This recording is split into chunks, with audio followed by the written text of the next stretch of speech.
Winter 2022. I hope you all had a good break. We're now back in the semester. Unfortunately, it's all online. We really wanted our workshops to go back in person this semester, but the university and the world didn't comply with us, so here we are back on stream.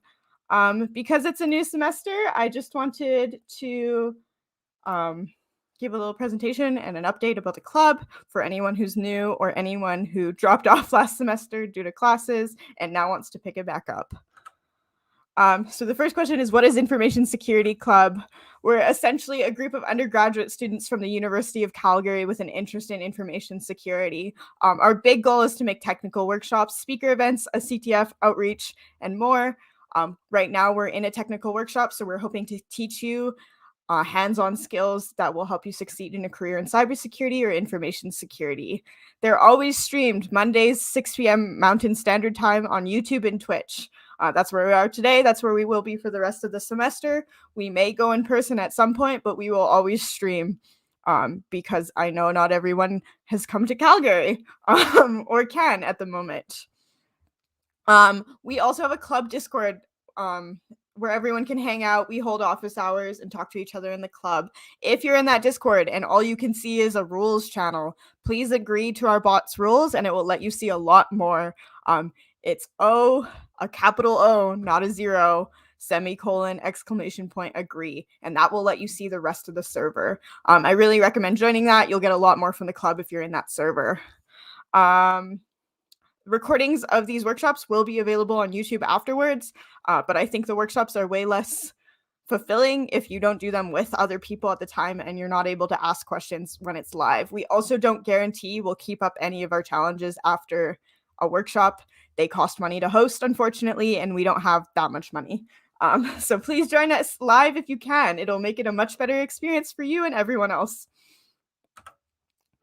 Why are we doing this? You can spend, I tell this to a lot of people, you can spend your entire undergraduate degree doing nothing but school.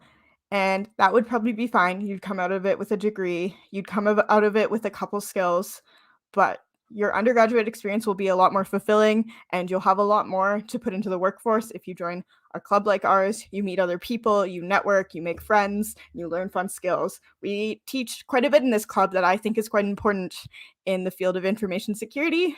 And so I think it's super beneficial to be a part of this club. I also think it's fun. I think it's fun to hack things. It's interesting to see how things work and how you can break them. So I really implore everyone to try and make time to participate in any club that interests you, not just ours, but all the other computer science clubs that exist, or the non-computer science clubs. You don't have to have one linear interest. You can be broad. Winter workshops. So I have a schedule written down here. It's subject to change, but this is a tentative schedule for the term. We've posted this on our website at infosecucalgary.ca. There's a big, nice calendar that we've laid out for you. I've also made a very pretty calendar in PowerPoint with all of our upcoming meetings. So today we're going to have Josh Novak, who's doing scripting with Bash and Python. Next week, we're going to have Brandon do advanced binary exploitation. It's going to be heap exploitation, possibly. This one is one that's subject to change. Then we have malware hunting with memory forensics with Jeremy.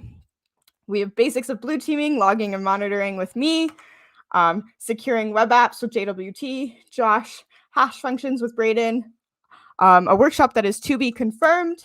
And file inclusion exploitation with eJazz.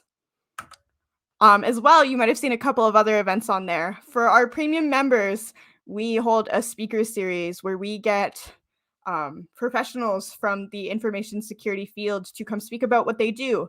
A lot of people, when they think about information security, think about penetration testing or hacking. And the field's a lot bigger than that. And there's a lot more jobs than you may think. So we try and bring in people who we think have interesting careers and have entered the workforce in interesting ways to try and give exposure to that.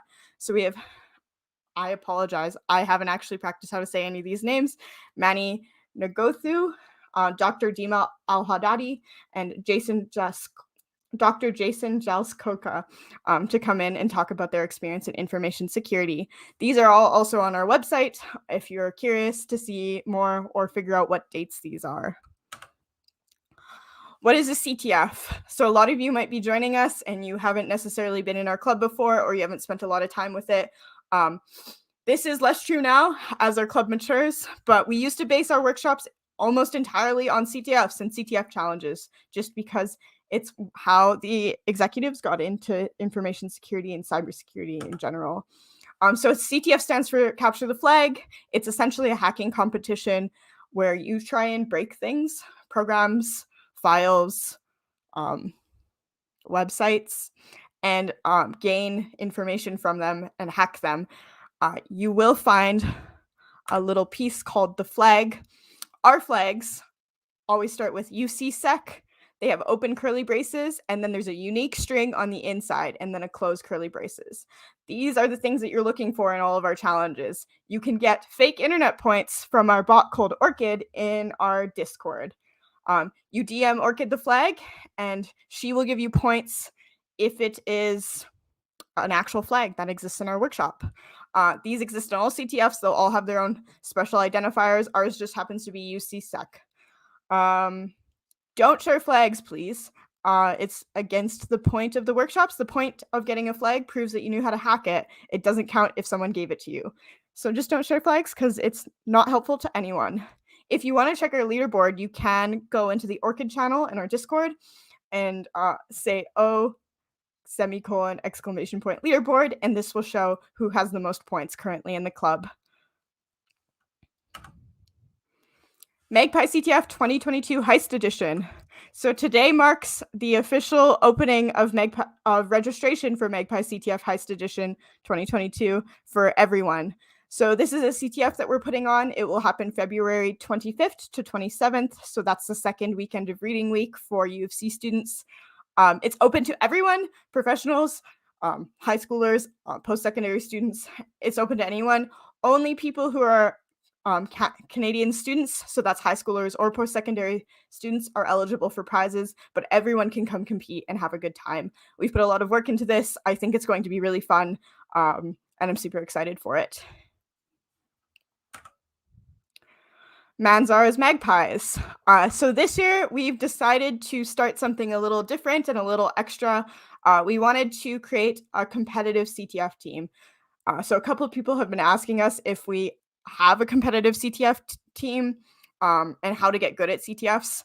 The answer of how to get good at CTFs is you practice a lot and you do a lot of CTFs.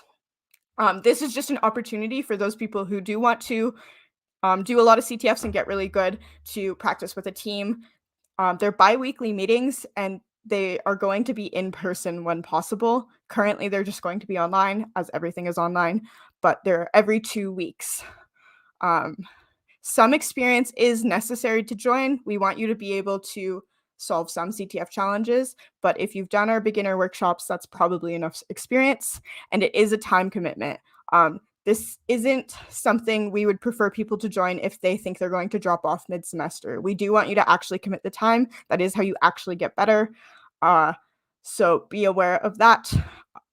And if this is something that interests you and you want to join, please ask Mr. Wizard. His name is Jeremy on the Discord. He's a director to be invited to the server, and he will tell you more. With that, that is everything about the club this semester. And I'm going to give it back to Josh Novak.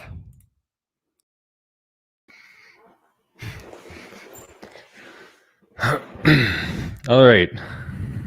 Welcome, everybody, to the first workshop for the Information Security Club Winter 2022. I'm really excited to be doing this topic of scripting with Bash and Python and a little bit of Pwntools in there.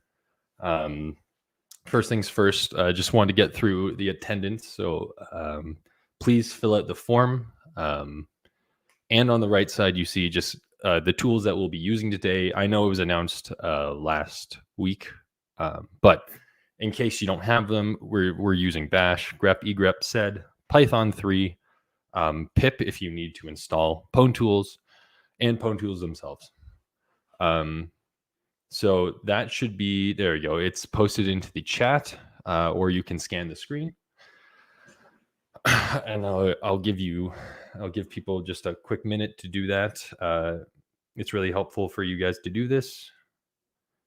We like seeing how many of our students are joining our streams and stuff. So please fill that out.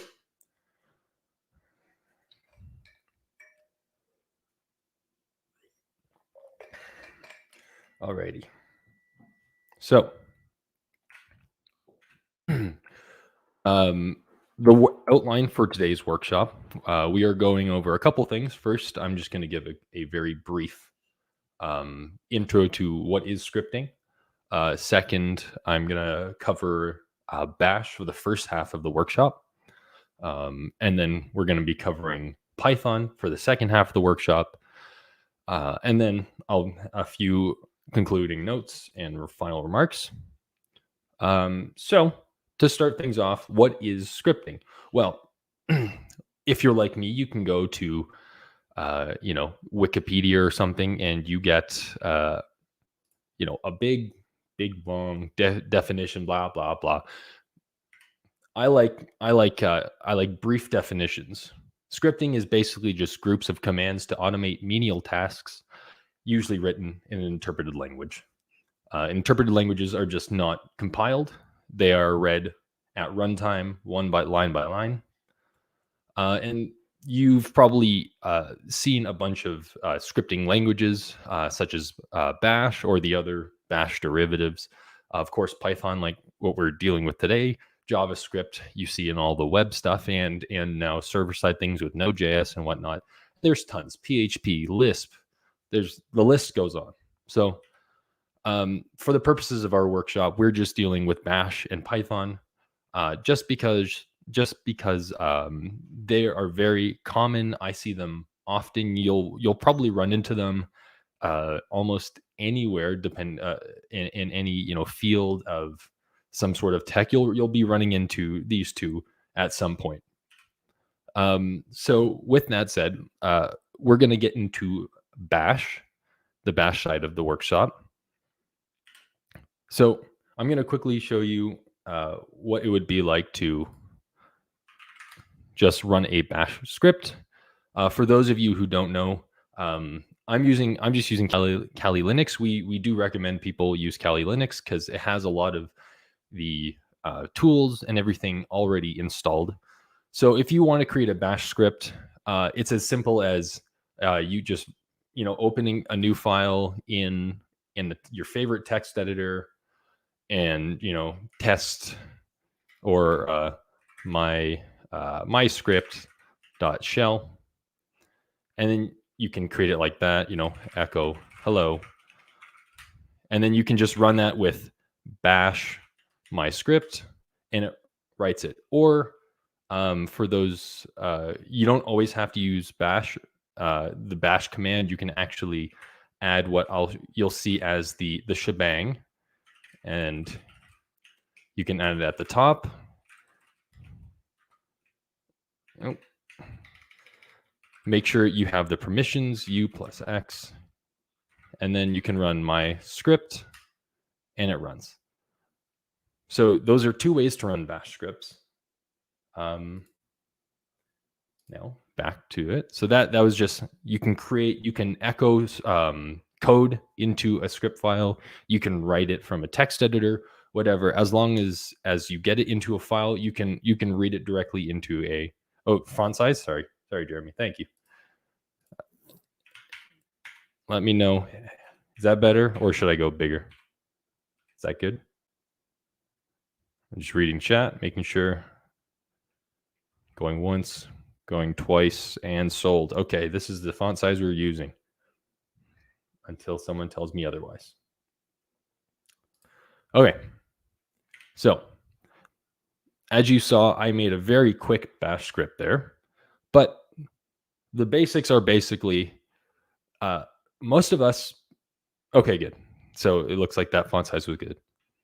Most of us who have used terminals, Linux terminals or anything, have probably done some sort of Bash scripting in a way, because Bash scripting, guess what, uses just regular Bash commands or regular Unix commands.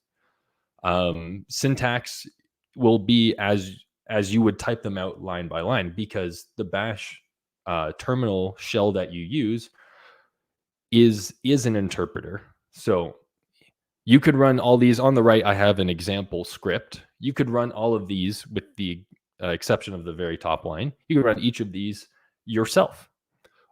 Or you could put it in a script and run a single line of code, and all of these will be run one by one automatically, which is the benefit of writing scripts.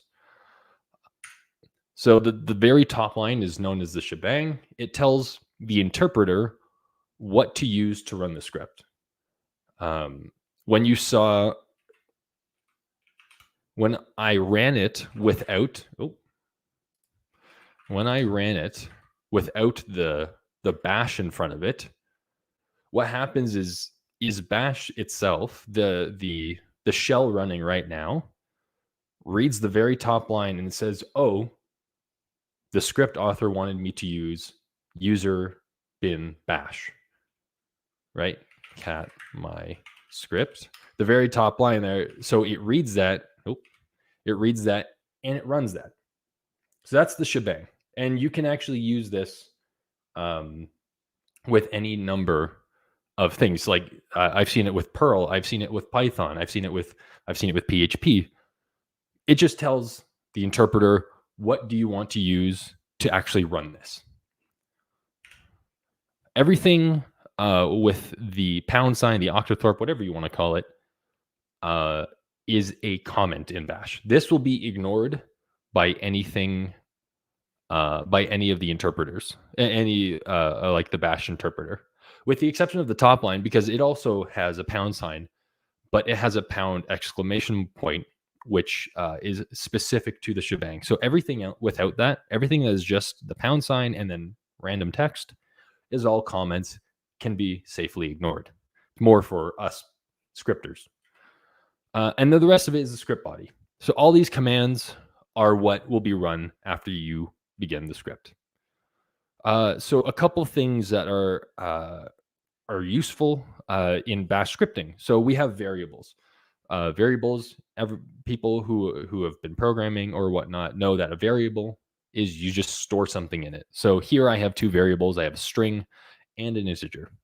With bash, you don't have strict typing like a lot of other programming languages. And to access them, like in a string below, you can see that I'm using the $sign. So the $sign is used to denote that I want the value of whatever the name of this variable is. For if statements, we have, it's a little bit different than things like Python or Java. You can see there's a bit of unique syntax here. You have if, and then you have two square brackets surrounding the condition. By the way, you do need a space between those square brackets and the actual condition itself.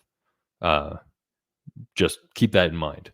So you have if, square bracket, space, and then here we have, I'm using the same variables as this previous slide. I'm saying if the variable 2 is greater than 3.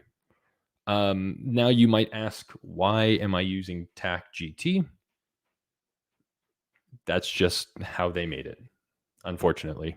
Thank you. Yes. What was just linked was there are a number of ways to do the conditions. Just take a look at that link. It kind of gives a little bit of an explanation of kind of the differences. But yeah, so bash follows this: if condition, then. After that, you can do your script body. So you indent, and then you just have the body of the if condition in there, and then else condition phi. So unlike there's no curly braces, you can see, kind of like Java or C#, you would have curly braces, but here blocks are defined by keywords. So if starts a block, an if conditional block, and then to end it, you say phi. It does that with a number of things. There's a few differences which you'll see. For the while loop and the for loop, which are very similar, you have the same thing. You have the name, square bracket, condition. And then after the condition, as opposed to the for loop, or as opposed to the if statements where you have a then, you have a do. So while condition do. And within that, you have your while body or your for loop body. Both loops, both for and while, are ended with done instead of the backwards word. I don't know why they decided to do that for these ones, but hey, I wasn't the one who made it. For has a number of ways. A common thing is to go through iterations of numbers. So if you wanted to do that, you can do that with on the right side. You see that I'm just looping 1 to 10. You can do this also with space separated values as well. So I could say A, B, C, D, E, and that would count as individual items as well. So now that I've kind of talked about a little bit of the syntax, I'd like to go into the some very, very useful Unix utilities: grep, egrep, and sed. Now, grep and egrep both stand for Global Regular Expression Print, and egrep is Extended Global Regular Expression Print. Grep is used to read from files or standard input, and it finds a given pattern. So you give grep a pattern, and it searches it through the input. Egrep is just an alias for grep tac capital E, and it utilizes extended regular expressions. But wait, hold on, you might ask. What are regular expressions? Well, let me tell you. Regular expressions, or regex, or as you might hear some plebeians say, regex, you'll see it in courses like Computer Science 313 if you're at U of C, or Computer Science 411, which I highly recommend people take. It's most of the time it's used for pattern matching. That little small text there, it's a joke about Computer Science 313, so don't worry about it. You don't have to remember it. Someone will be posting that cheat sheet in the chat in a thank you. Because there's a lot regex, you could have an entire workshop on regex, but because of that, I'm just giving you cheat sheets because this is more of an overview. On the right, you can see this is a regular expression to pattern match an email address. I'm sorry. I just had to mention it. It's still a safe space. Still, we don't have to do the pumping lemma. Don't worry. It's just... so to explain, I just want to give a quick explanation of what you see here. You can see that it's nicely labeled. I don't remember where I got this from. I found it on Google. I will find where I found it. But you can see there are 5 sections, sorry. You can see that there's the pink section, which represents everything before the @ sign. There's the @ sign. There's everything before the period. There's the period. And then there's everything after the period, right? The top level domain. And what this is saying is in the first group, you're seeing it is looking for lowercase a to z. So any letter from A to Z, uppercase A to Z, 0 to 9, an underscore, a period, a plus, or a hyphen. It's looking for any of these, and then it's saying this little plus outside of the brackets is saying one or more of those characters. So this could be anything from A at to any combination of these at. And then it says @ sign. And then again, the same thing here. So this can be any number of words and numbers. Then this is a dot. As you can see here, this is escaping the dot. You'll be using this later when there is a symbol that is used by regular expressions. If you want to find the actual symbol itself, you have to escape it. So escaping it just means letting the regular expression parsing engine know that I want this as its actual character rather than a meta character. So that's what the backslash does. Anytime you want to use like if you wanted to have a plus here, for instance, and have any of these characters followed by a plus, you would have to escape that with a backslash. And then after the period, you do another one of these. So that's just a quick dip into regular expressions. Please use the cheat sheet for when we get into regular expressions after. So back to grep and egrep.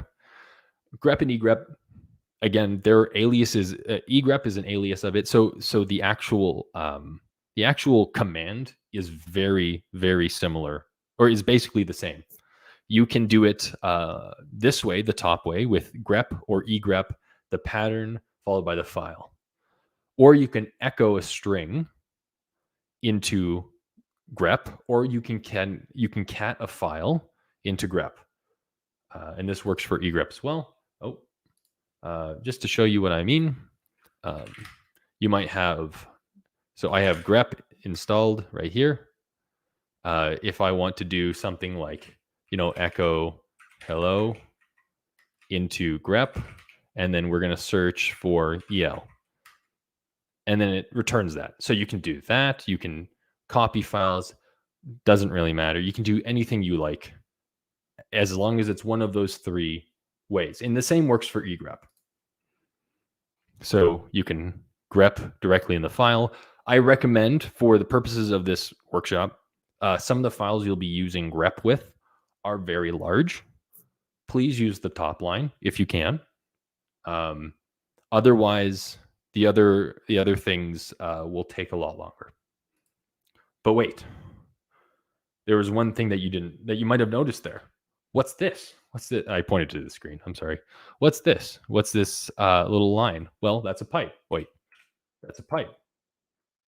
A pipe is taking the output of the first command, and we're using it as the input for the second command. This is just one of the ways to redirect output. I just realized I didn't actually copy this in. I will copy that in after.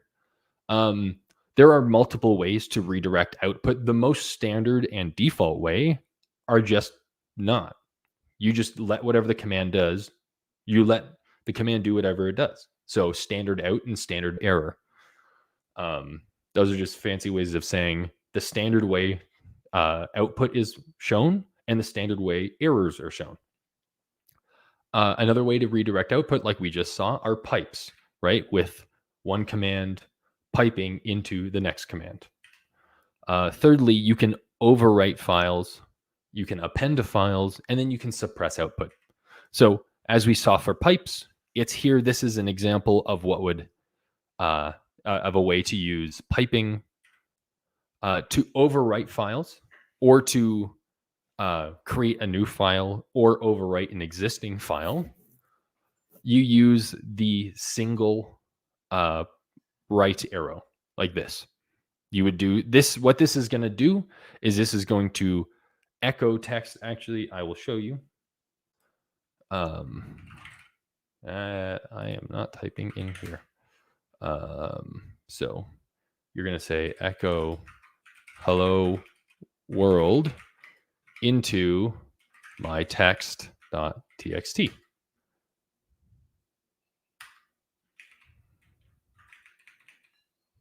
Oh, I don't know what happened there.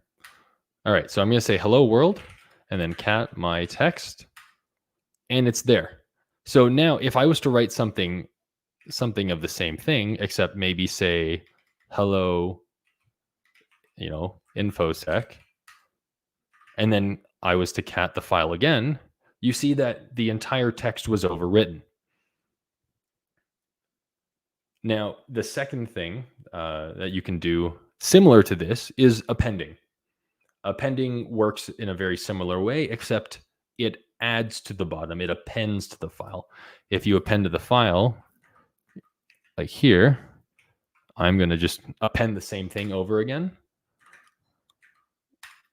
And you can see that another line was added instead of rewriting the entire file. And then finally, we can suppress output. These commands look a little awkward. So just to give a little bit more explanation as to why what this is doing, there's something called a file descriptor, which is a unique non-negative integer, and this identifies how open files are accessed. 2 is used to describe standard error.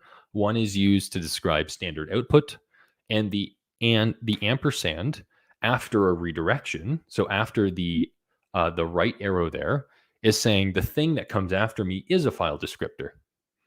So in a nutshell, what this little blurb of text, this little 2 arrow ampersand 1 is saying, standard out is going to dev null, and standard error is going to use that exact same dev null. So everything just goes to nowhere.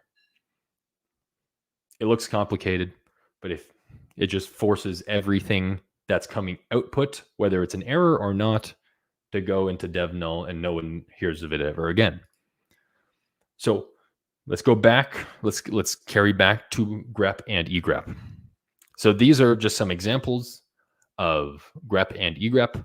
I found a random Latin text file, and I did 2 different commands. The first one, I'm doing grep ma dot on this Latin file. So what I'm saying is, grep, find me all the patterns that follow m, a, and then anything. As you can see, there's mal, mau, mas, mag again. If it could have been anything. So find anything that follows ma, and then that's it. The second one on the right, I'm using extended regular expressions here to find everything that is either starting with an M or an N. So the round brackets in this extended regular expression are saying this is a group. So everything here is one group. So the first letter is a single group for this regular expression. What looks like a pipe here is actually used as the OR symbol. We're saying anything that starts with an M or an N is what we're looking for. I could add other ones. I could have M or N or G or 2. Doesn't matter. As long as you put it in there, it will treat that as part of the first group. After that, it is followed by the letter A. And then if you remember what the plus sign does in extended regular expression, the plus sign is saying, I want to find 1 or more A's. Unfortunately, there's none of these highlighted examples in this were more than 1 A, but this would find anything like MA, MAA, MA, etc., or NA, NAAA. That's all it's saying. So those are just some examples. So we're starting off here. The first 2 challenges. The first 2 challenges are a grep challenge and an egrep challenge. They have now been posted in chat. If there is an issue, let me know, but I will be giving 15 minutes here. I'm going to set a timer. I'm going to set 15 minutes here. And try and use grep for the first one and egrep for the second challenge. By the way, about what I said, these are very large files. The first one is about 1 million lines long. The second file is not a million lines, but there are a million things in there. And your goal is to find the flag. Remember that the flags start like this, UC-sec, and then they end with a semicolon. So when you're looking with the second challenge, remember that the squiggly braces must be escaped. And then in the first one, you don't have to worry about that. So try, I'm giving you 15 minutes. Do your best, and I will give a hint in around 5 minutes.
And also, just the other thing I forgot to mention, make sure to use the command like this. I'm just typing it into chat because this will be a much faster outcome. This goes for egrep as well. Use the file directly with it. Otherwise, you're going to have to wait for catting the file to finish, and then it will grep the file, and it just takes time. So for those, especially with slower machines, just do this pattern. It's much easier.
All flags, all flags will fall between the squiggly braces.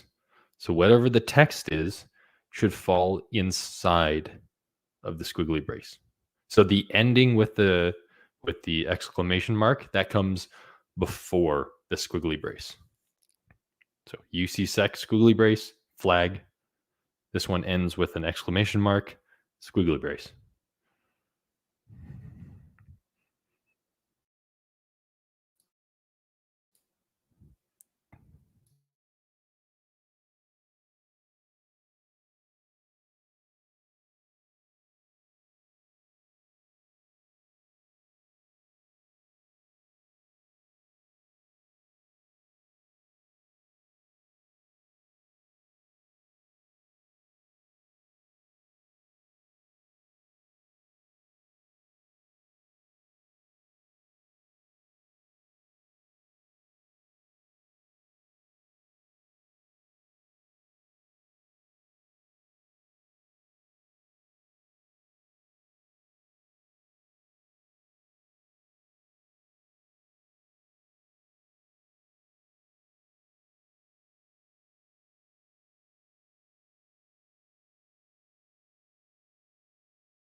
Because you're using extended regular expression. That doesn't work with plain grep.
To do this on a Mac, I am not too sure. I do not have a Mac, so I couldn't tell you. But if you have, I'm pretty sure Bash comes default on Macs.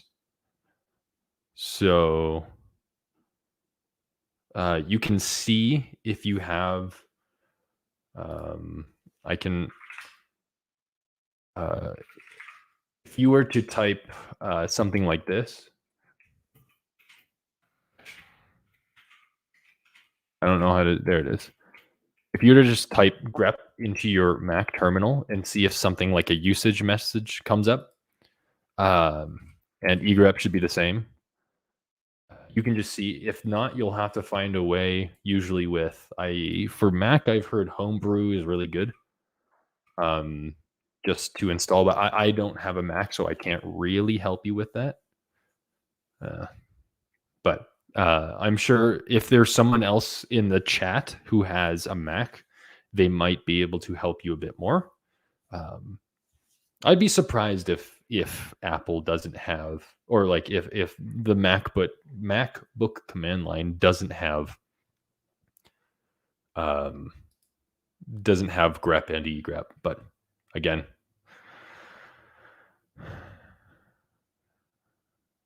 yeah. So Petiol is saying it probably should, the terminal app should come with grep, because I know it is Bash. I don't know what. We'll see. Try it out. It's 5 minutes left. For the, I realize I didn't actually put the hint out for the first one, but the first one, you can use the pipe operator and pipe multiple grep statements, because you might need to search these things in separate grep statements. And a hint for the second flag, or the second challenge, is use egrep tac o. Egrep tac o only returns the matched string. And then remember to escape the characters. Like I said before, escaping is using the backslash in front of the curly braces, because in extended regular expressions, curly braces are used as meta characters. So those should be very helpful in finding the second challenge. Also, anytime you're, yeah. So anytime you're confused about a command, even if someone's teaching you it, there's always man. Man is really great for just looking for all the different command line flags you can get for commands.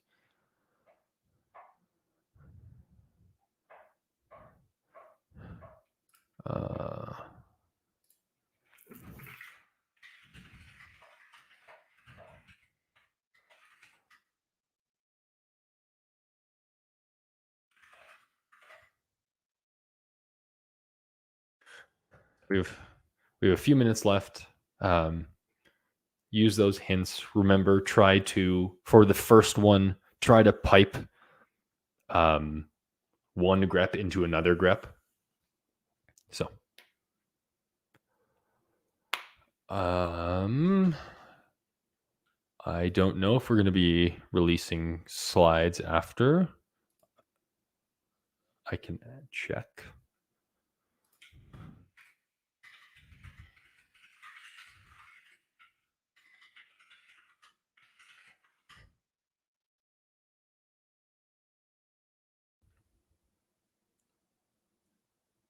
I'll let you know in a second, Daniel.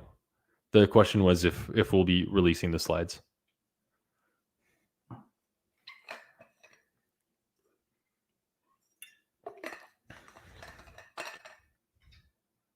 Yeah, okay. I could probably release the slides after. I can just release a PDF of them.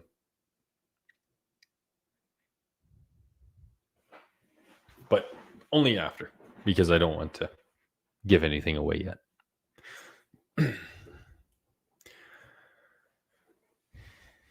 And there are 2 minutes left for this.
I said that muted.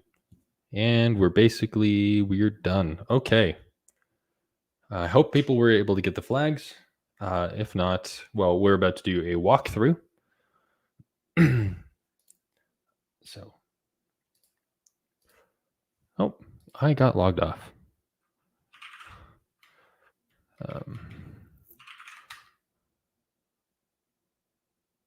All right. Is there a way to turn off? I just realized.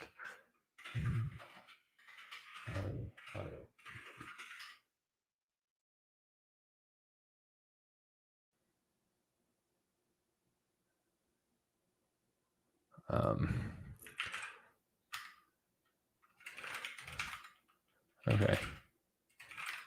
Okay. I will use that. All right. So, sorry, I just wanted to turn off autocomplete because I realized that a lot of these things will be, I don't want to give away anything else. So the first flag I have here, you can see if you were to line count challenge 1, we have 1 million lines. Of course, you could just manually search through these. That's not my way of doing things. We have the power of scripting. So first things first, I give you some hints. It contains an M0 and it contains the exclamation mark. So if we were to do grep, we know that we have to find the UCSec. So if we do that on challenge 1, that's a lot. So we're gonna skip that.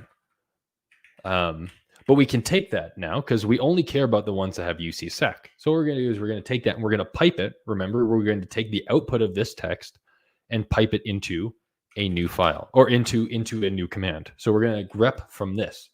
And we know it has M0 in it. Okay, so that's a good start. And then you see that, again, there's a lot in here. I purposely added words that don't make sense just to confuse this. And then finally, I said that there is an exclamation point. So we're going to end it like this. It's going to go through. Oh.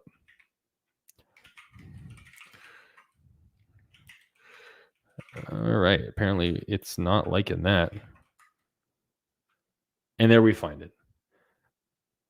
We grep from the file, then we grep from the MO, the first note, and then we get the second thing. We can take those outputs, like we said, through pipes, pipe it into each other, and slowly trickle out the things we don't need. And that's what happens. And this is the first flag that we were supposed to find. The second flag that we were supposed to find is an egrep challenge. So egrep, or grep tac capital E, we can do something similar. So UCSec, but remember, for extended regular expressions, we have to escape this character. And this is challenge 2. Again, that's a lot, right? You can already see that it's ignoring a lot of things that we don't need, right? We're not picking up the UCSAC or anything. So to do this, we remember I said the clue was that the first and the last letter of the flag was the letter N. So what we can do, we can actually just use a single expression here. So we can say N here, but we also want it to, also,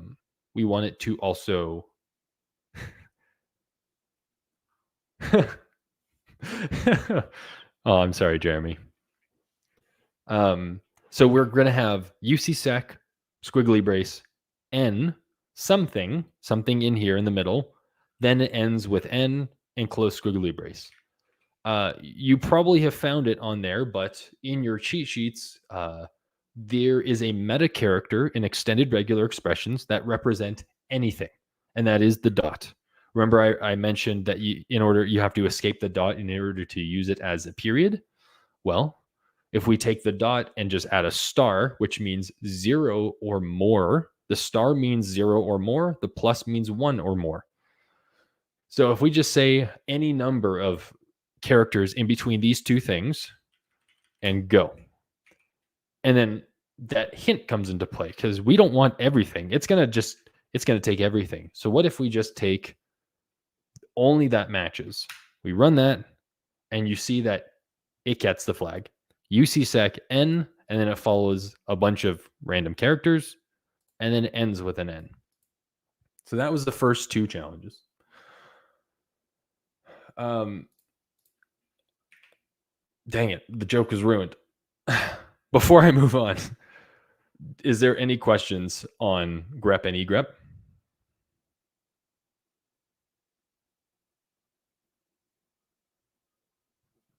I'll take that as a no. Okay.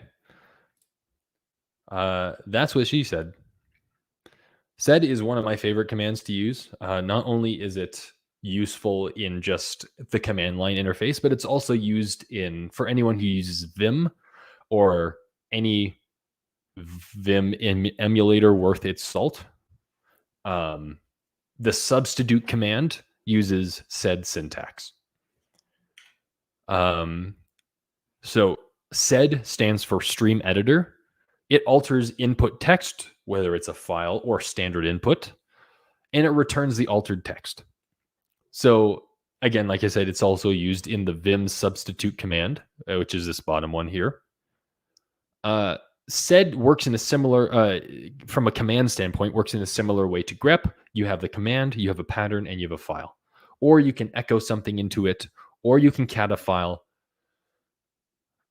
It's probably fastest for large files to do the first one. However, challenge 3 is not as large. It's actually a lot smaller. So please, you can use whatever one you want. You can even do this challenge in Vim if you would like. But so you can see here what I'm doing is I am echoing this random string I came up with into sed. You see that here is the pattern. It looks kind of weird. And then it puts out this. So to go into a bit more of a explanation of what that pattern is. Also, I should mention that in Bash, sometimes double quotes are needed for variable insertions. If you remember back the early part of the presentation, we use double quotes around a variable. So if you want to use that in your sed command, you have to use double quotes. If you're getting errors with sed, you can try it with both. See if it's just maybe one is an issue or not. But sed works like this. You have sed and then the pattern. The pattern starts with an S and a slash. After the slash, you have the from pattern. It looks for some sort of pattern, whether it's literal text. You can see here I'm using a regular expression. You can see it's looking for O and then another vowel. And then after you give it the from expression, you give it the to expression. The to expression is going to take everything that matches the from expression and it transforms it into the to expression. So if we look back at this one, every OO, every lowercase OO was transformed into capital X, capital X. So book became B, capital X, K, and coop became C, capital X, P. If you want to have multiple insertions, you can separate them with semicolons, like this example right here. And this is an example of what happens to this when you pass it through this regular expression or this sed expression. Sed also is useful for removing characters. If you have a bunch of characters you don't need, then you can just substitute it with nothing. Here, you can see that we take that same phrase, book, trolley, coop, coat, and we substitute it. We take any variable, any two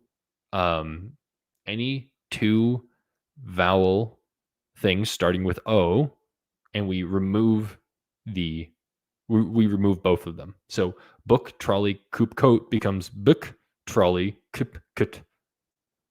See, this O was left because it didn't match the pattern. Anyways, as you saw, it can do extended regular expression. So we had that here. Same thing. All I'm saying, I'm talking about regular expressions a lot. Learn them, live them, love them. They're wonderful. They're really good to know, and they're useful almost anywhere. Challenge 3. This one is obscured by unnecessary characters. The flag, again, will start with the normal things, but I want you to look through. I'm giving you, this one I'll give you guys 5 minutes for this one. Look through the characters and remove the ones that you think are useless.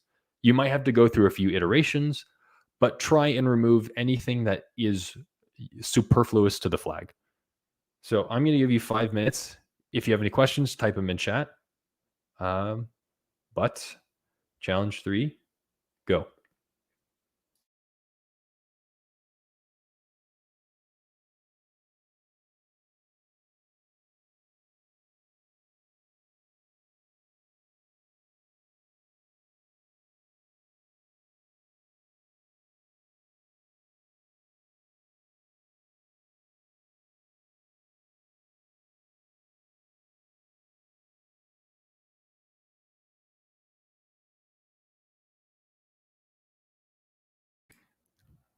Sorry, I should have put it on this slide, but we're using the sed command this time.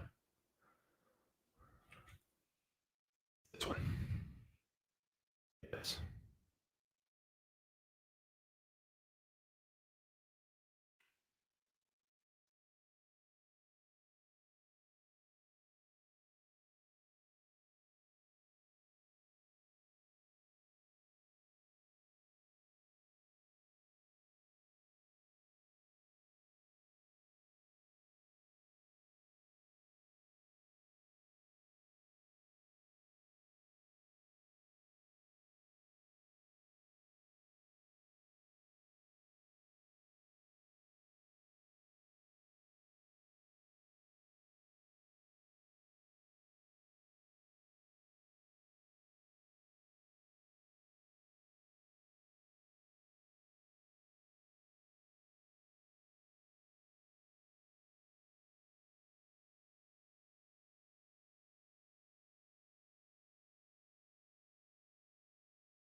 Is this the slide you'd like?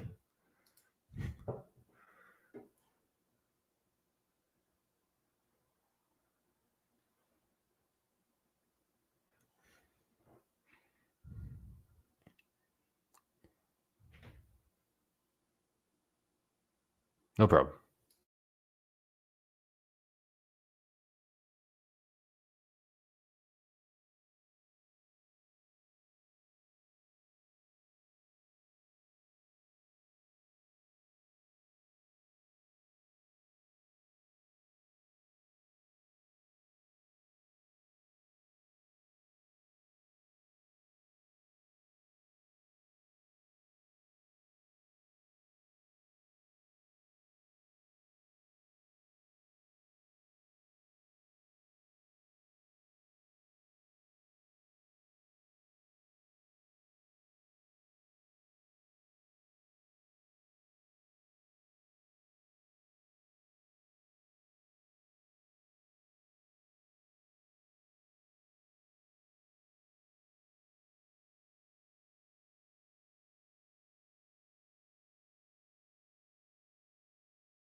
I'm just going to quickly head over for the hint. The flag only contains letters, numbers, and underscores, and of course the prefix and the squiggly braces.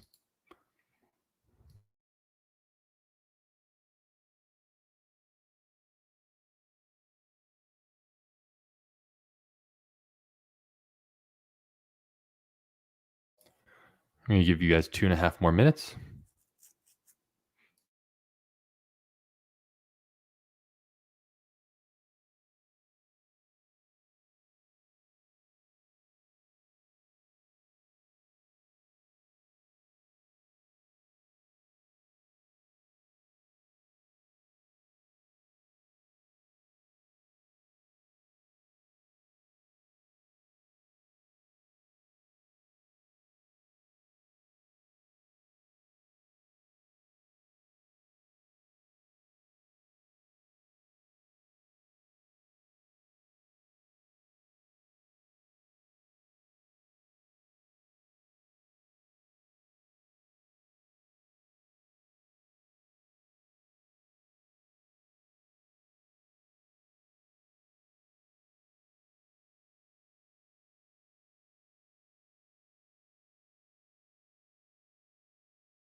Okay, for the in respect to time, we're going to continue on.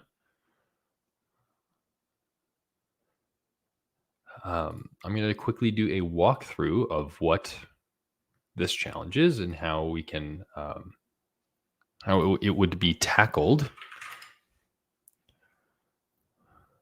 Okay. So first, you get the file. It looks like a lot of nonsense. We know, as per our hint, we know that we're looking at letters, numbers, underscores, and then of course the UCSec, and this, right? So we want to strip away. So to do that, if you take, a string and you pipe it into sed, and you want to remove something. Let's say I want to remove EL. You just do that, and it removes it. So that's what we want to be doing for this flag. So I'm just going to sed the flag like this. So sed, we want to remove, first of all, I want to say that I want to use extended regular expression for this. Because we want to find, in extended regular expression, we want to find a specific list of things. We want it to make sure that it's finding anything that is not, or that is of type. Actually, I have it right here. We want it to be everything that is not one of the characters that we said. So we don't want to see hyphens. We don't want to see equal signs. Also, you might note that some of these look interesting. That's just how Kali is default. They do those combined symbols. So we want to take anything that is a hyphen, anything that is an equal sign. We want to take anything that is a round bracket. See, round braces need to be escaped. So do the other side. We want to remove anything that is a colon or a semicolon.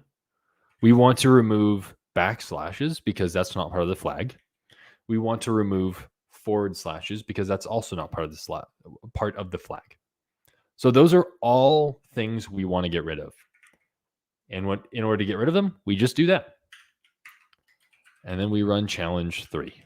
So what we're saying is, for every character that it reads, if it is one of these things, since we're using extended regular expressions, substitute it with nothing.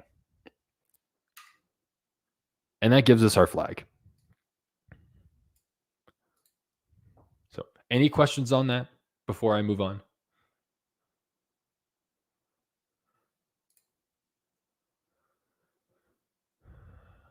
If I see a question, I'll answer it, but we're going to just move on.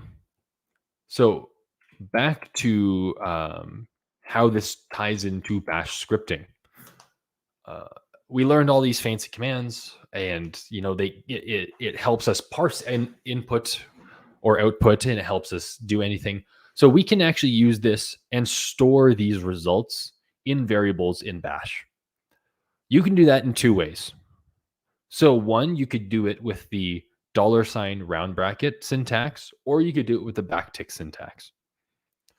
Either way works. Google told me they're equivalent, so I trust it.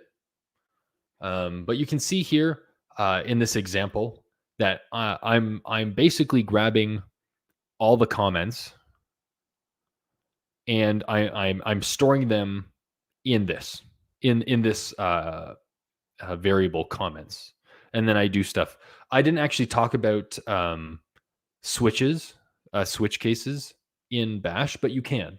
It's this syntax: case a certain variable in, and then you have these different outcomes. The star just represents everything else, so it's kind of like the default case. So to apply this all to scripting, we've learned loops, variables, conditionals. We've learned 2.5 very useful search and altering utilities in Unix environments. I will say that any CTF that I've been in and actually had the time to do, and every box basically that I've tried to hack into, I've used grep and sed, grep, egrep, sed at least once in each of those. So they're very handy, and you can use them anywhere really. This knowledge that I've given you is as useful for CTFs and boxes as it is for everyday use cases. The very first example I gave you was just a script. It was basically a CI/CD script, continuous integration, continuous delivery script, something like that. But you can use You can use it to search things, anything. The possibilities are endless. So to wrap up the bash section, the final challenge, I want you to write a script file. So now remember, you're using the script syntax. You need the shebang at the top. Like bash, just pushing in there. You'll need that at the top of the file. And then I want you to write this script file using grep, egrep, to isolate hyperlinks on a page, so A tags, and use sed to clean them if you want. There are two ways to do this. One, you can use sed, one, you don't have to. Technically, you can do this manually, but there are 200-ish links. It might take a while. So I'm giving you guys 10 minutes, and I want you to write a script using these commands and the bash syntax that we learned before, and find the flag. The flag is on one of them. One of the hyperlinks has the flag. So best of luck, 10 minutes, go. And any questions, you can feel free to type them into the chat. I'm watching chat.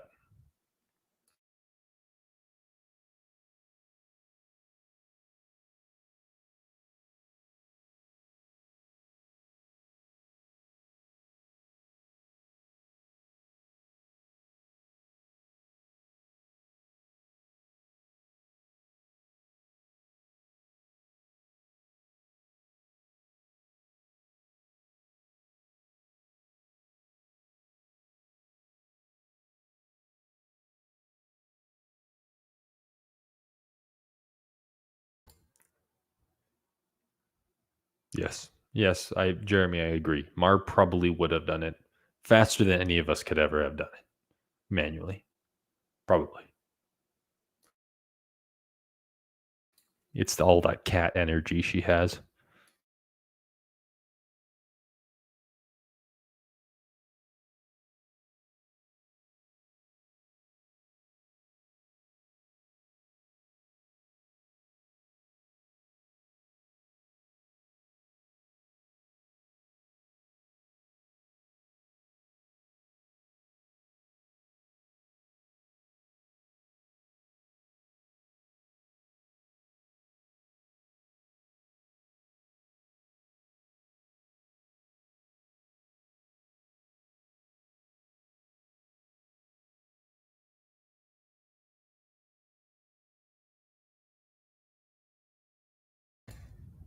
Hey, Mariana, no shame. No shame.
I'm going to give the 2 hints right now. We have 5 minutes left for this challenge. The first hint was I did mention sort of this, but use egrep tac o. So this isolates things, and curl. Curl should be by default installed on everyone's or most Unix environments. Using sed is technically optional. There are 2 ways, and when I show the answer, I'll show you the 2 ways you can do it. And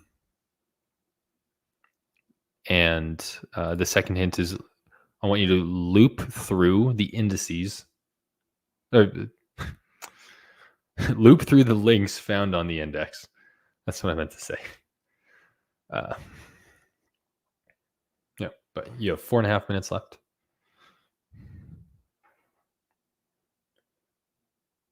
And only one of the links has the flag. There are no fake ones in this one.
We have 1 minute and 30 seconds remaining.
Alrighty then. We are going to now go through the walkthrough of how this works. I will show you both ways of tackling this challenge.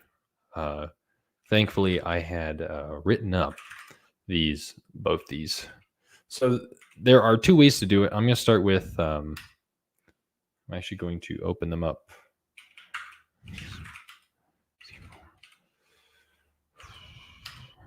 Okay. So, actually, I'll just start with only one on the screen. So the first thing you see here is we have a couple things that we've talked about. We have the shebang. We have two things for variables. We have a for loop. We have an if statement. This was the host, right? This was the host. How do I import Pwntools? Oh my goodness, 571 memories, I think, right? The big thing here is this fifth line. First, we curl the host. So, like using curl any other way, it just pulls a web page. It makes a web request. In this case, it defaults to a GET request, and it pulls this host. And that should give you the page with all of the A tags and everything. Here we're using egrep to find everything. Find everything with the taco, all of the lines with a tag in it, like an address. So here we have, it's just a random string with .html on the end. Is it really blurry? Is it that bad? Hold on. What if I increase the size? Is that a little bit better? Is anyone else seeing my screen as blurry?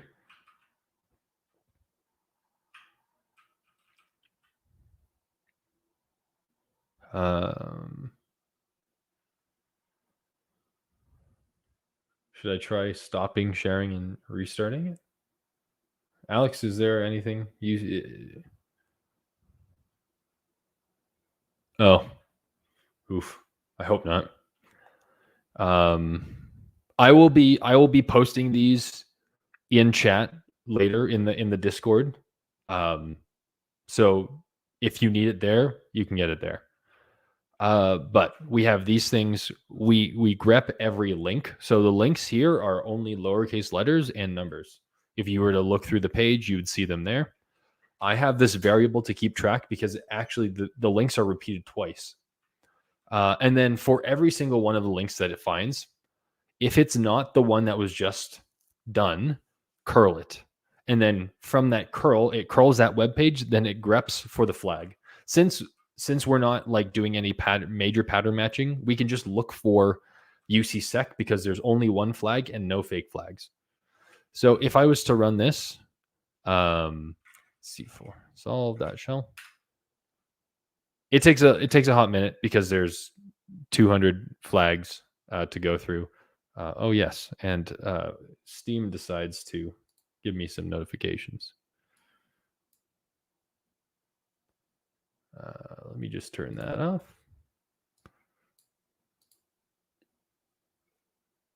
Do not disturb. There we go. You can see the first one came here, and it gave us UCSec and then the flag.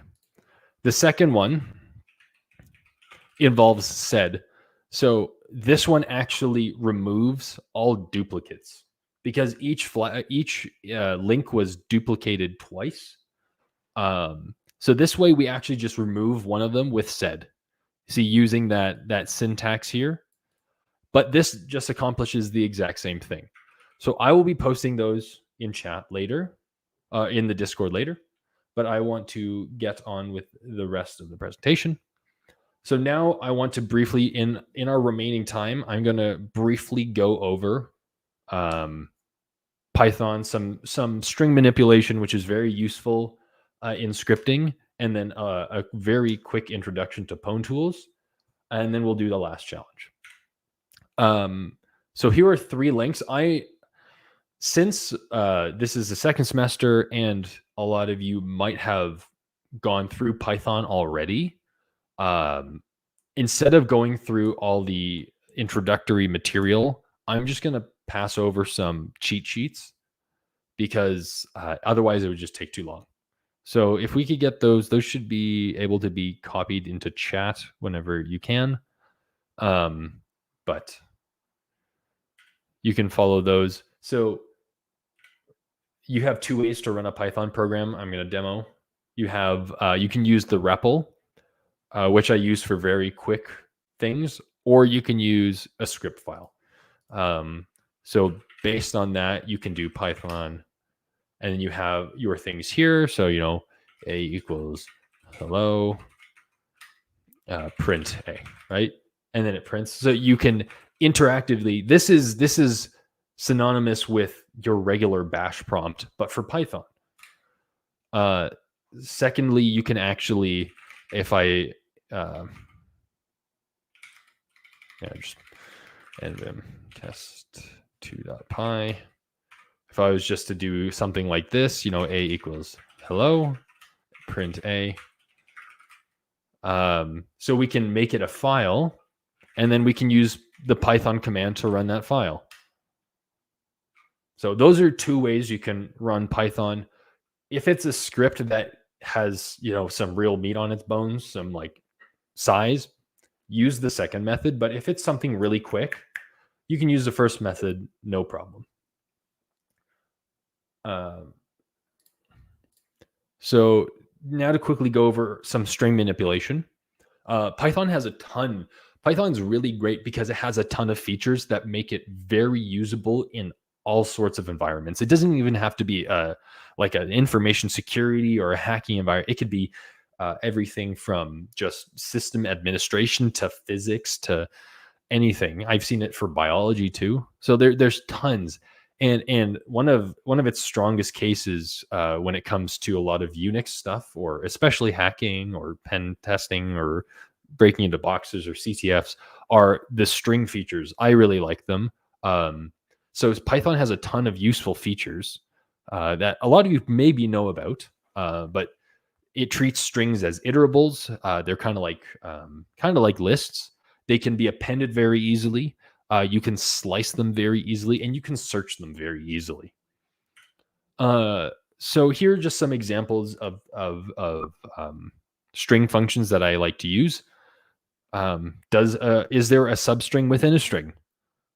Right? It's as simple as if, then the substring in the string. Whereas if you were to say that for something like Java or C, oh gosh, I wouldn't even want to think about that. But you can see this being much more straightforward. There's no crazy functions. It's literally, is this string in the other string? Very, very useful. Strings and their characters are accessible via their index. So you can see here I'm asking for the third character, because remember, it's an index starting at 0. This isn't Lua.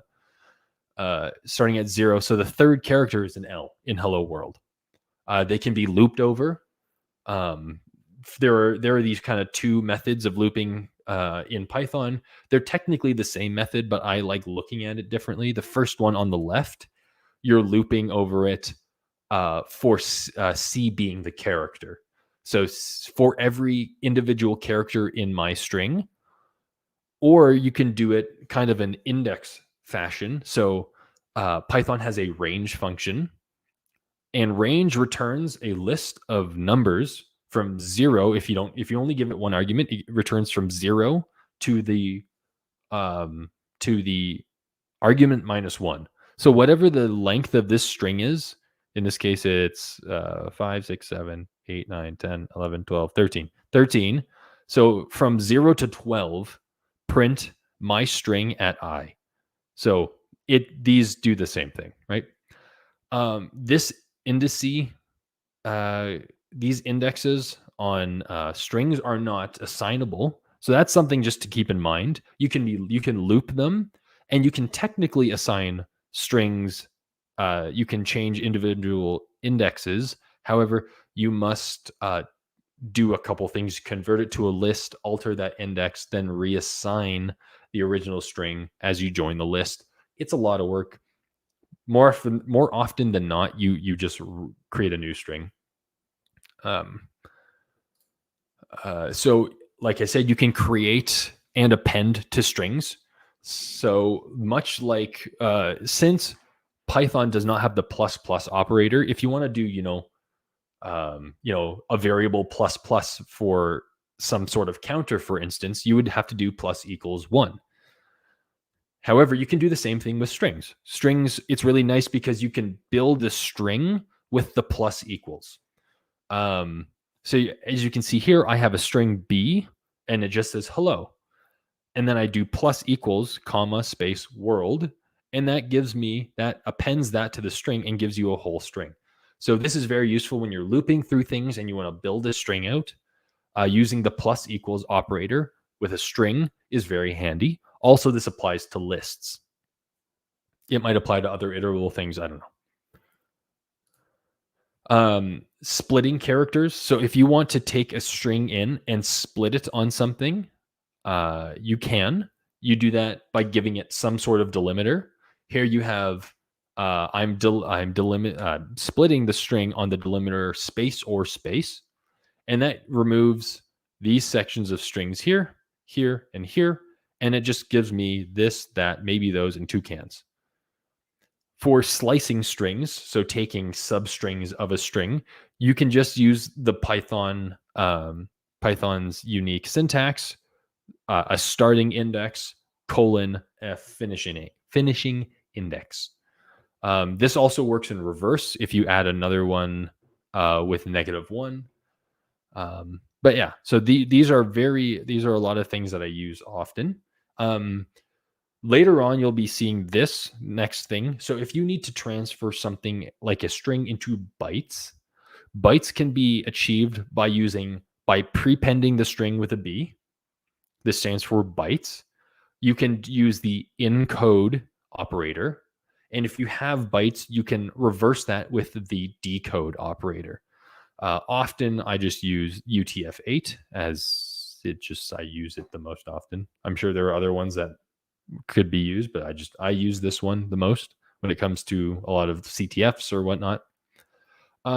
Another really useful thing are F strings. Don't use dot format, use F strings. F strings are fantastic. F strings are your friends.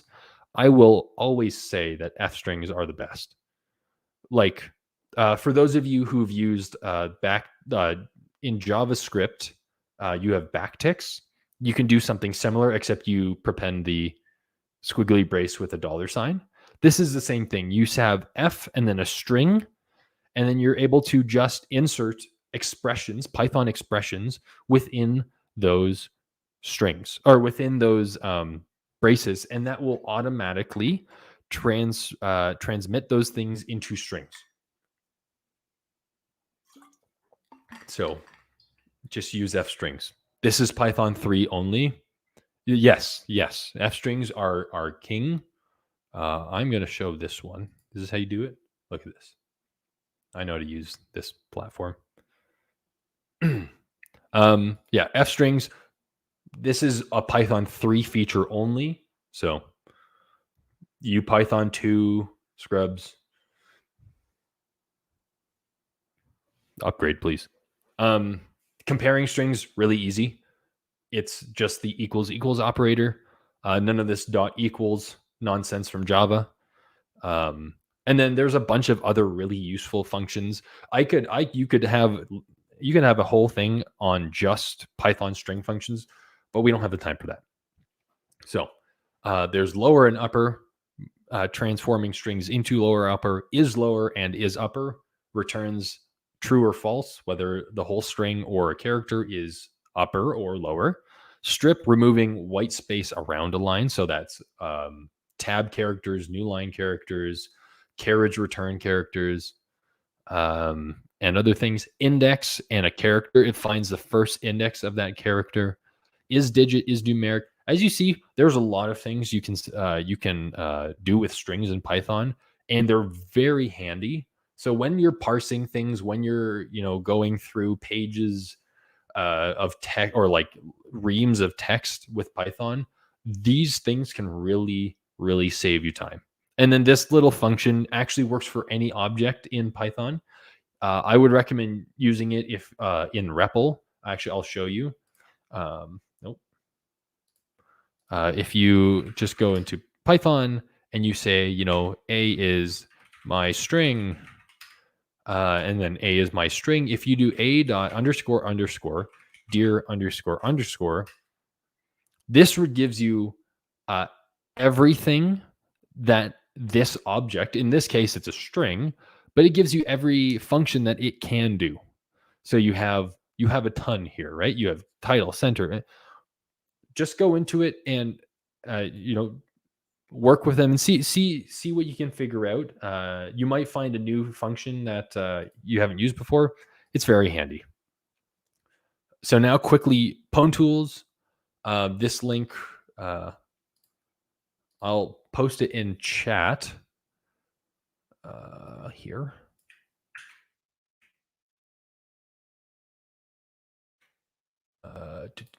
Here. Here. This is the documentation. It's really good. Pwntool's documentation is really good. This is a really, really fast introduction because we don't have a lot of time.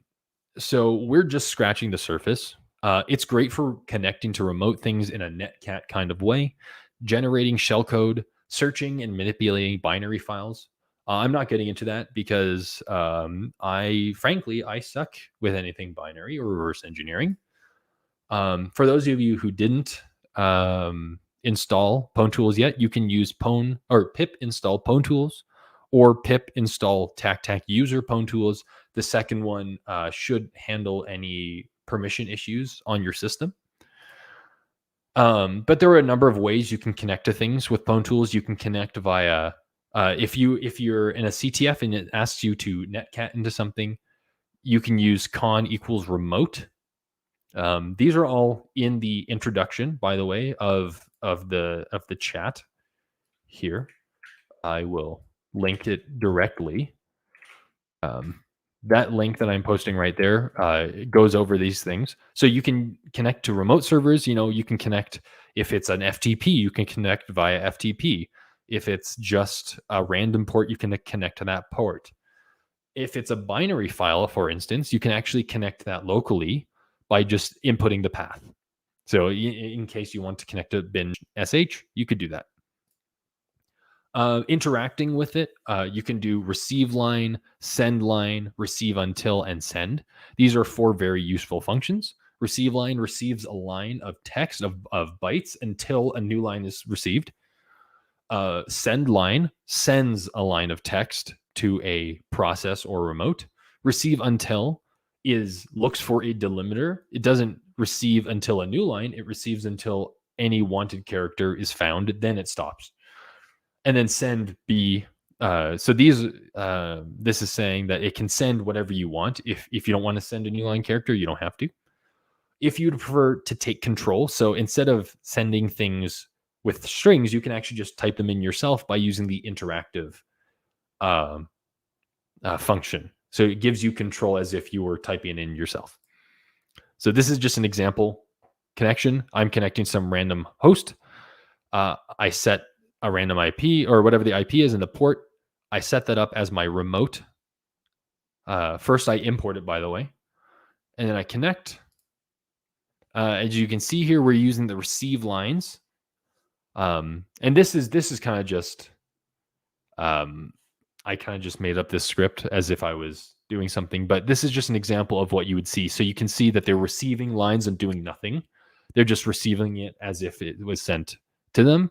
Then they know that the third line is something. So they save the third line and then they check to see if there is something running in the third line. And it makes a decision based on some if-else statements, and then it finds the flag. So this is just an example of a random script that I came up with. But if there's one thing you should notice is all strings received and sent are sent via bytes. I mentioned that bytes using encode or the B prepend right here, everything in Pwntools, any text is using bytes. So that's send line with this or dot encode and receiving lines with dot decode. Very useful feature, the in, and then you finally finish it with the dot close. There's a lot with Pwntools, and because of time, we don't have enough to do that. But I want people to take a look. If you're interested in seeing things from a binary perspective, with like, I don't know, whatever you binary wizards do, check out this link. It's very handy, and they have it's quite thorough in its explanations. The last challenge is I want you to connect to this remote host and solve the question. For reference, you should have this. You should first import it at the top. Make sure you have this. I didn't actually include this. Have this at the top of your file, and then make a connection to this IP and this port with Pwntools. Don't DDoS this, please, because yeah, I just prefer not.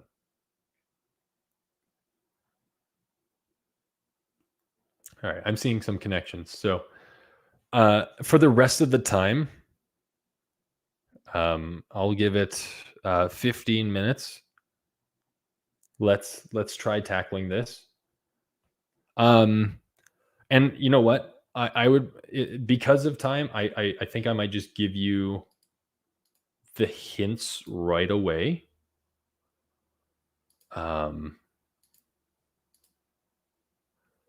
But oh, I changed it. It's actually not 500 questions. It's 200 questions. Because people with slightly slower systems might have trouble doing 500 questions. But we'll see. So there's that. And then you can use eval. So if you can get the string, you can use eval to solve the question. So for the rest of the time, write a script that connects and uses Pwntools to receive the question and then send back an answer. So I will put that out for time now. Any questions, please? This one should take the rest of the time, but yeah. So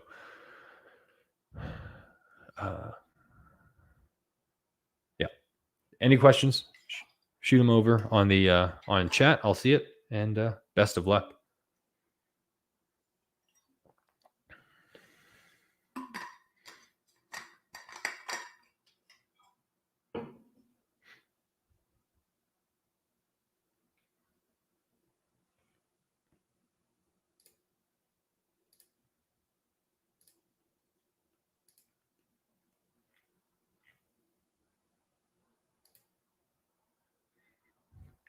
Yes, it is.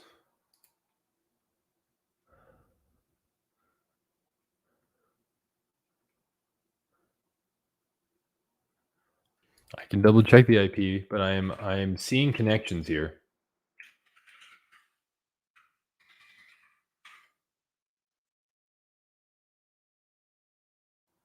Yes, that is. Are you having issues connecting, Braden?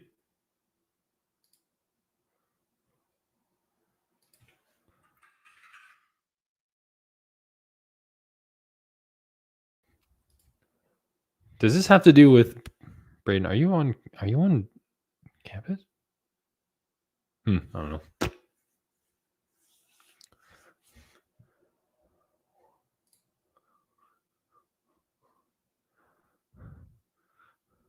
Please don't do all 200 questions manually. That's, I guess, technically a hint, but just it's much easier if you don't.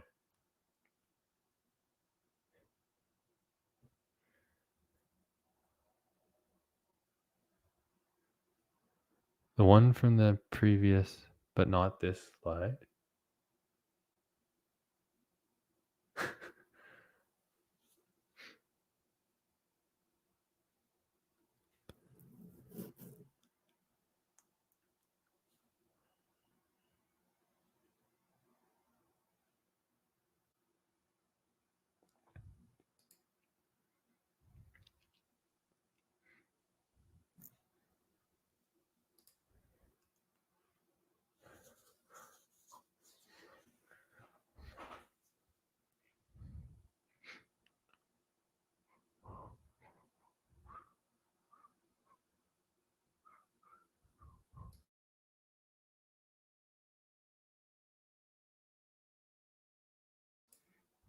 If this math could mine crypto, Jeremy, man, I'd be rich.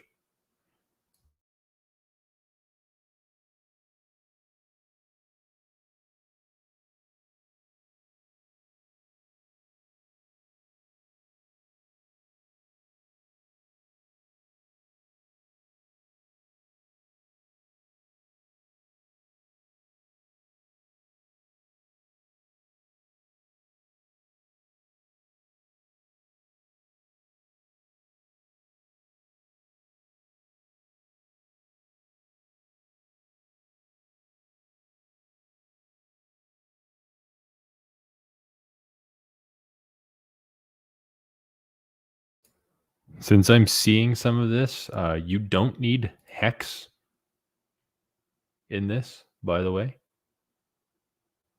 Just send byte strings of the answer back from the question.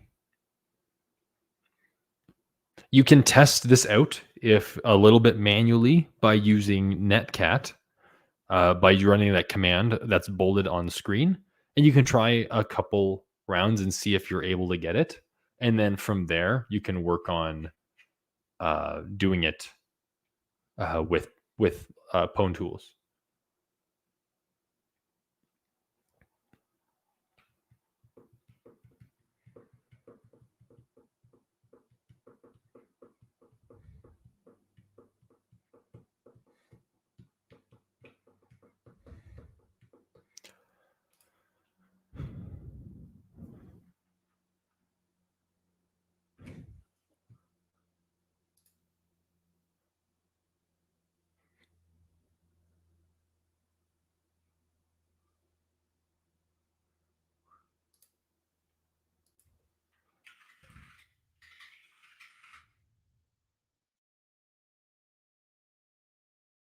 Okay, for people confused, the IP of this challenge is different from the other challenges. I probably should have said that. I purposely put this on a different machine because it requires a lot more oomph.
Jeremy, don't tell him.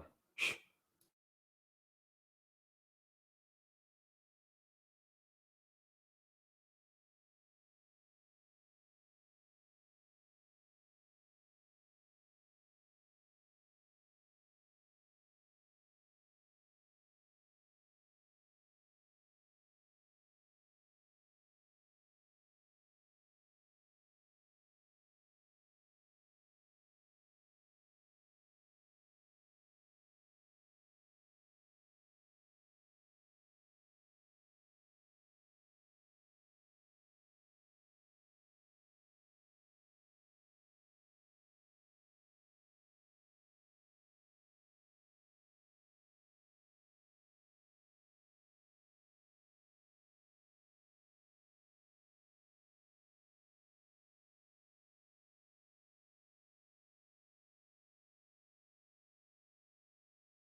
Some people are getting it. Good job. Keep it up. You guys have a minute and a half left. I might see if I can push our time.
Okay, I'll give you guys 5 more minutes. I know we're getting a little overtime here, but I'll give you 5 minutes, and then I'll go through the run through, show you all the script that I have to solve this, and then we'll finish up.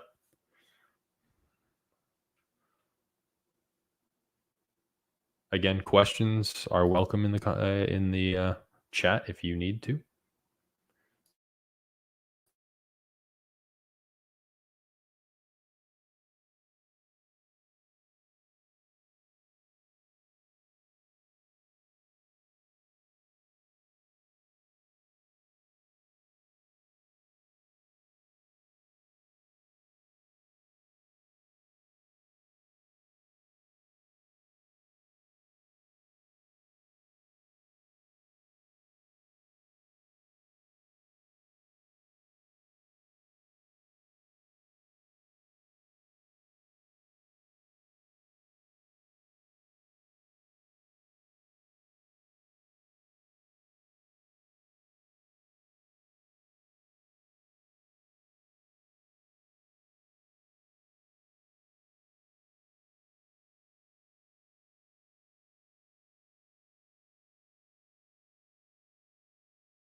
This is also great to limit test my own machine.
Okay, we have about 30 seconds left, so try to get your things in, and then we'll go on from there.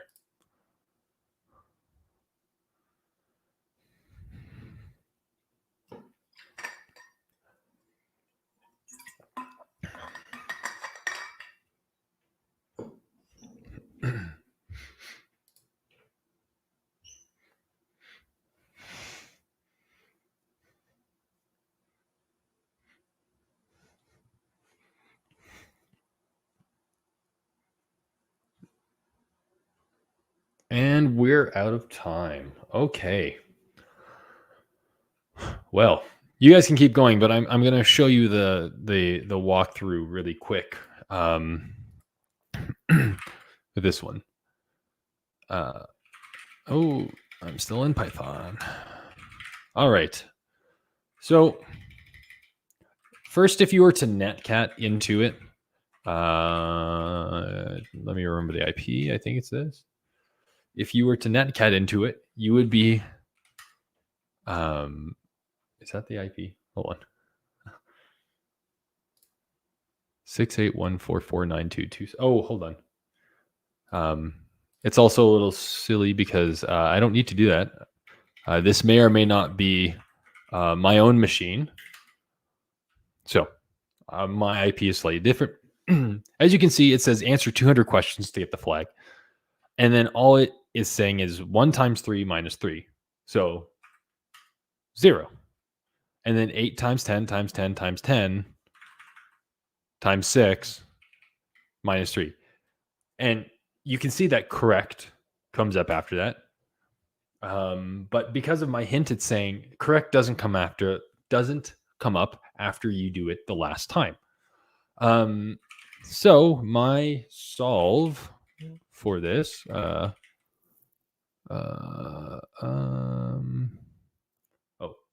I need to copy it in here. Apparently I didn't copy it in. My solve looks something like this, and I will walk you through solve.py. You don't need this. So you have a host and a port. .5. You have a host and a port. I have a function that parses the questions and returns the evaluation of that question, and then I have the main function. So the first thing I do is in the main, I connect to the remote host. Then, as you saw when we netcatted in, you saw that it said a line that said answer 200 questions for the flag.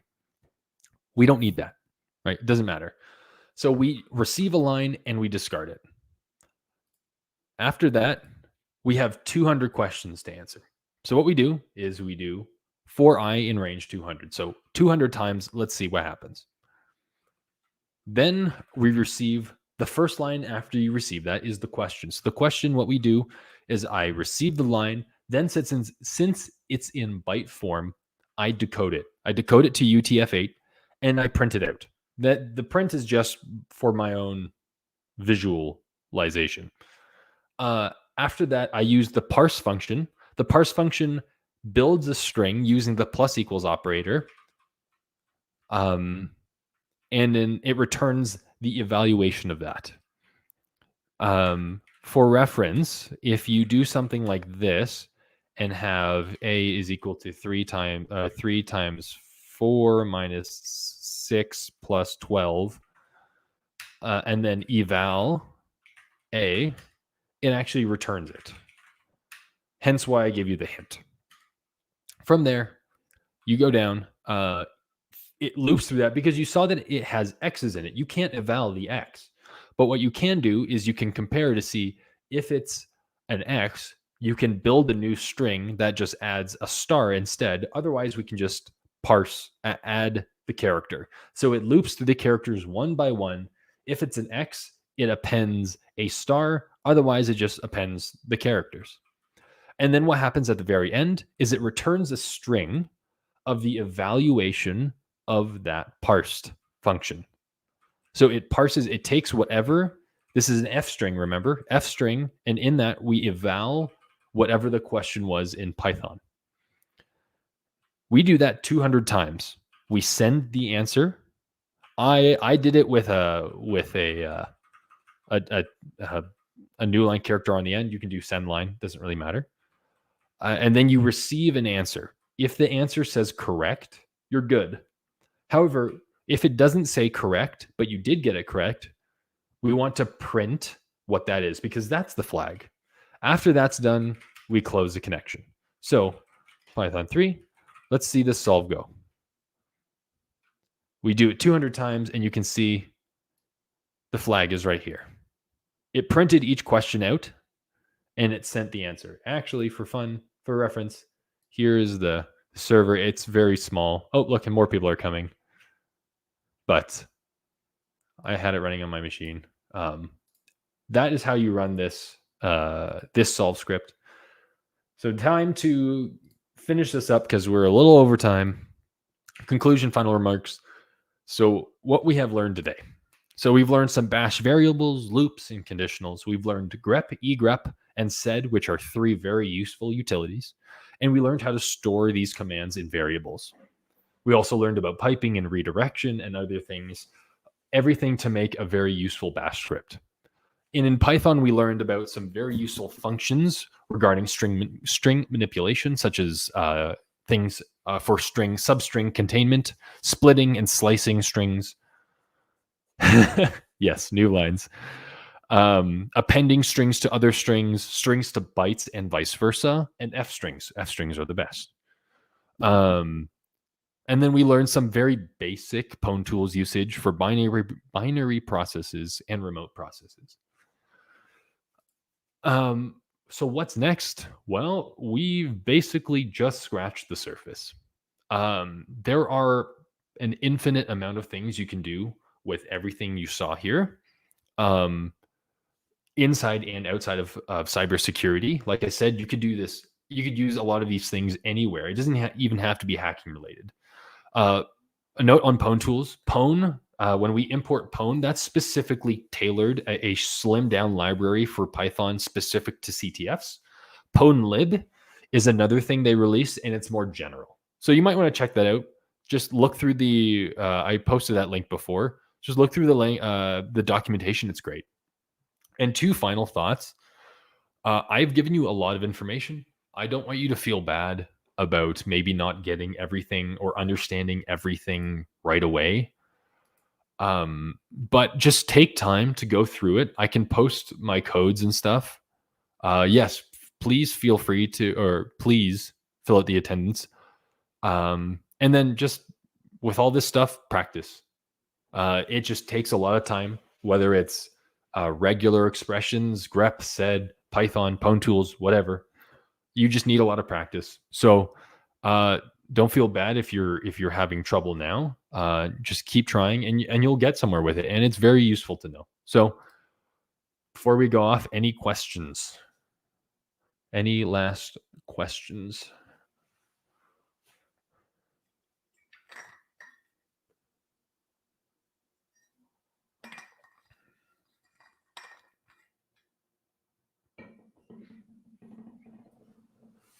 Okay, I guess not. While we wait for any last questions to filter in, I just want to thank everyone for coming, which matches nicely with Josh's last slide. Thank you, Josh, for this workshop.